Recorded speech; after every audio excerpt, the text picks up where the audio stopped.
Hi, hello everyone, how are you? Hope you're all doing great. And if you don't, that's okay either. Just take your time and hold on a little bit more, and I'm sure you can make it. Alright, back to the topic. Today we are having a tokusatsu movie. Not just an ordinary tokusatsu movie, but this one is my childhood, or I suppose this is everyone's favorite childhood franchise that has been refined to be more suitable for us in this current era. Just a little bit of story. I grew up watching Ultraman, and I still love it, and I still store it inside here, my heart. This day, Ultraman franchise in general has shifted more into the younger audience in the way that is no longer match up with us, the older audiences, anymore.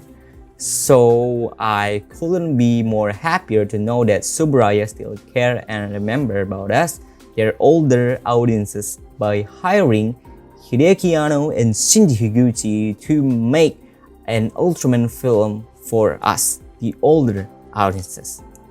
So with that have been said, this is my thoughts on it.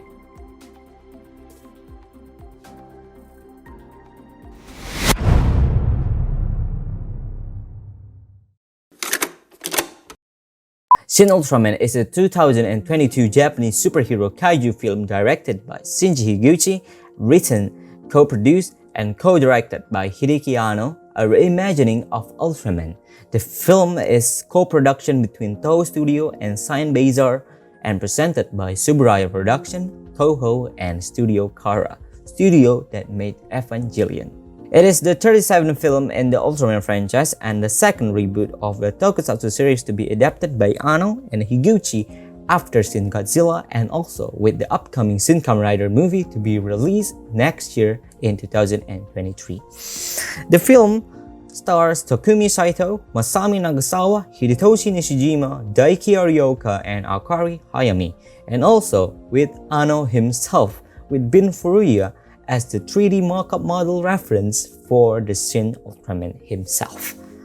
In this film, the world is introduced with a new level of life-threatening phenomenon which caused by an extraterrestrial or monster that keeps emerging to the surface. The Japanese government decided to establish a special unit and team named S-Class Species Suppression Protocol, or SSSP, to eliminate this new kind level of threat.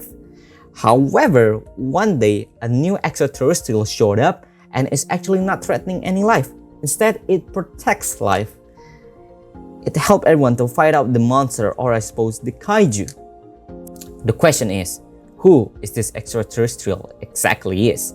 Why does it want to help us? The film is basically a remake, a reimagining of the original Ultraman series that has aired to the world in 1966. Having person like Shinji Higuchi and Hideaki Anno as the people working behind this project alongside the rest of the amazing crew, I think it's just a perfect match. Why? Because both Shinji Higuchi and Hideaki Anno themselves are very talented with their artwork, taste, experience, and their personal love for a big kaiju or monster story related element. Or in this case, the Ultraman franchise. Firstly, one thing that I want to say, one thing that I truly would respect firstly about the film is that this movie is quite perfect on capturing the tone. It managed to establish what all of this event might look like if it were about to take place in real life in this era or in this current state. The unknown and alienated vibe with a little bit of political conflict and a spice of a superhero fantasy is what I can describe about Shin Ultraman's story tones. It's great. The film felt serious and avoid heavy conveniences method of story as we might find in a few of Ultraman episodes, so everything is declared and elaborated well throughout the story. We understand why this happened, why it should happen, and furthermore.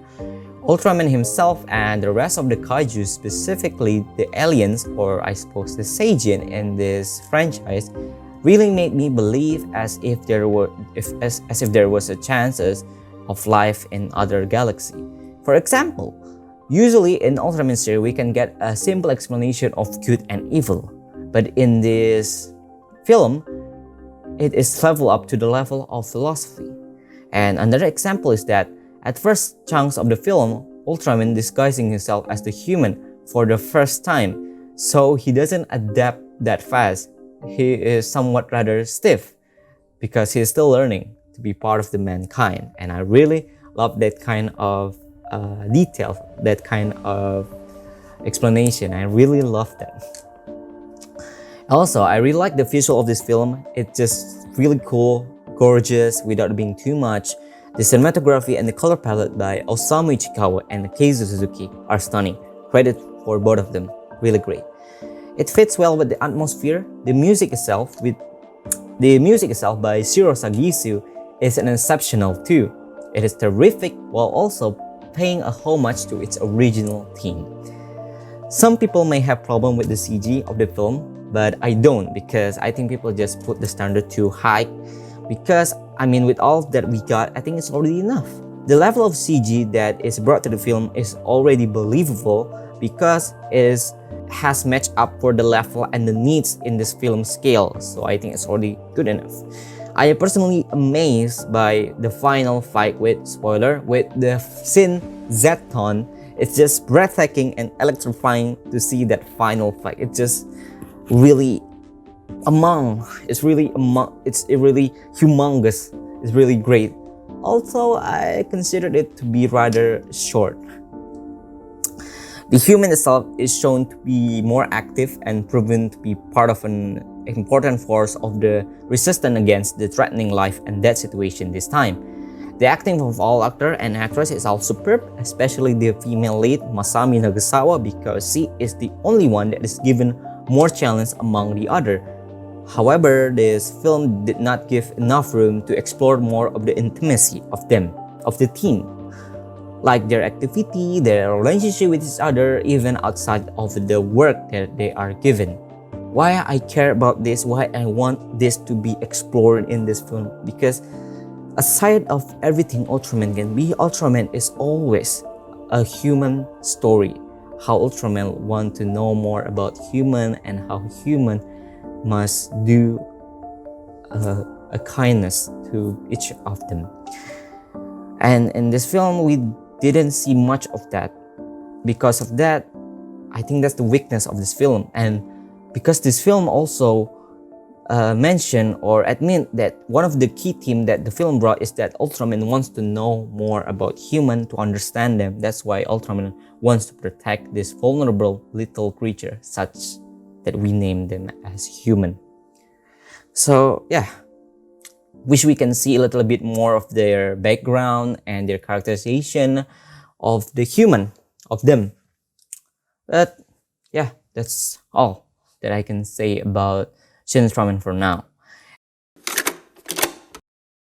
And overall, I truly enjoyed this film. Shin Ultraman is the best modern Ultraman film that we ever got ever since in the 2000s, such as like example, Ultraman Mebius and Brother in 2006 and Super 8 Ultra Brothers in 2008. It is the refined modern Ultra story that we have longed for and we deserve for this franchise. The most evenly balanced kaiju film up to date, a truly delightful and electrifying experience to watch the big giant in the big screen. Such an outstanding piece of work for a tokusatsu genre and also a love letter for those who have loved Ultraman till now. And with that being said, without further ado, let's just rank up this baby up. Alright, I'ma give Shin Ultraman an 82% with B+ predicate.